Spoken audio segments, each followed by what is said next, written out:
Ain't happening. You ain't getting in my boat. Leave me alone. He's going around the point. There he is. Expose who? No way.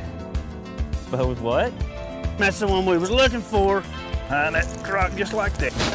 MJ, I don't think this is what they meant when you said exposed.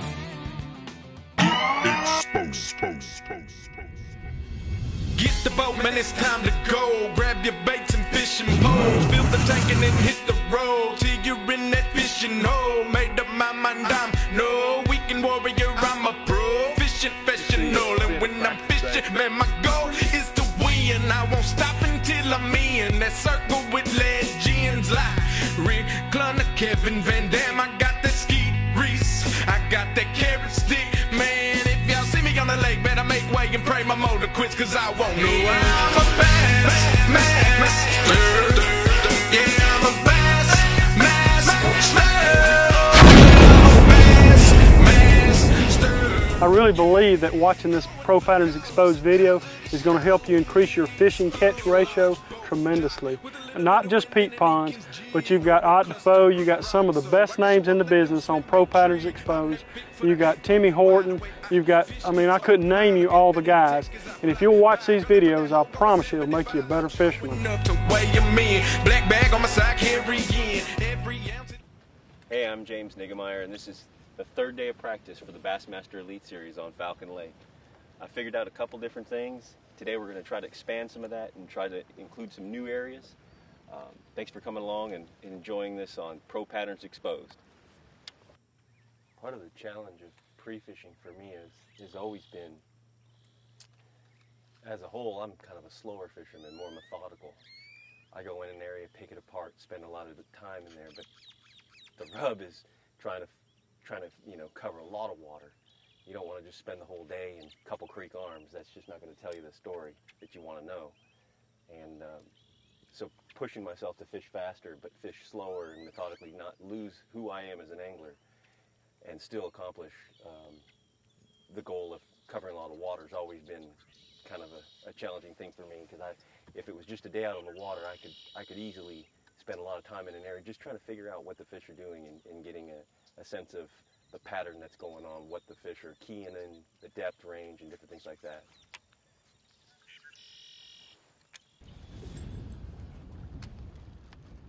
I'm just going to try to buzz. Oh, I got one. Oh, man. Golly. I was just talking about, let me punch this. You know what's crazy is I just buzzed my spinnerbait by that tree right there, and I saw some fry scatter. And I thought to myself, you know, this spinnerbait could be a deal. If fish is garden fry, he could come up and just eat that spinnerbait. Oh, got one. There we go. Man, I'm telling you, this spinnerbait deal. All right, let's hit the power pole.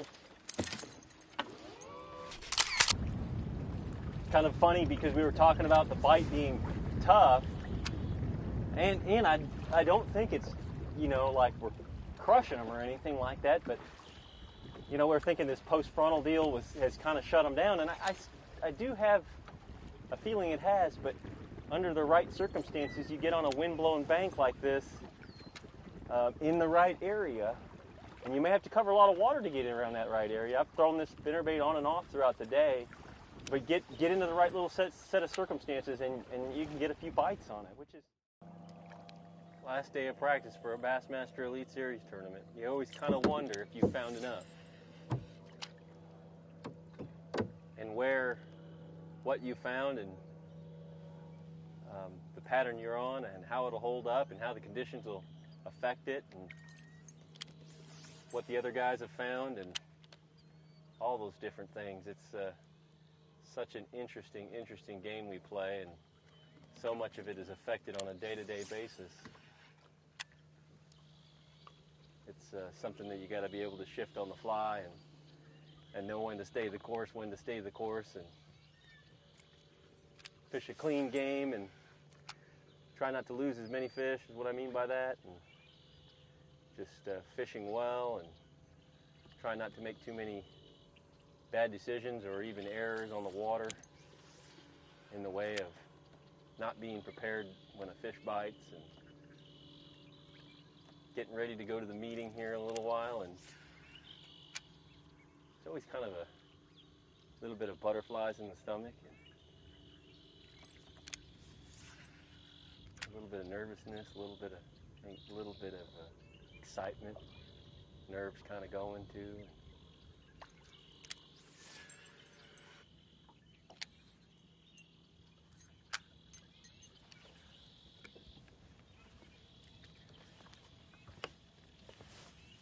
Well, this is pretty much the draw of the end of day 3 of my practice here on Lake Falcon. I'm a little excited.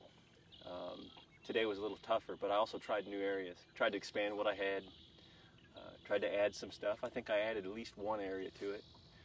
I think my game plan going in will be somewhat about the same as it was yesterday, and it'll be pitching soft plastics like a rodent shallow at these bushes, and then the rage hog, I'll be fishing that outside 6 to 8 feet, 9 feet, 10 feet on those bigger trees and different things like that. I'll be throwing a spinnerbait as well, throwing that KVD finesse spinnerbait and covering some water with it. But for the most part, just going to stay shallow.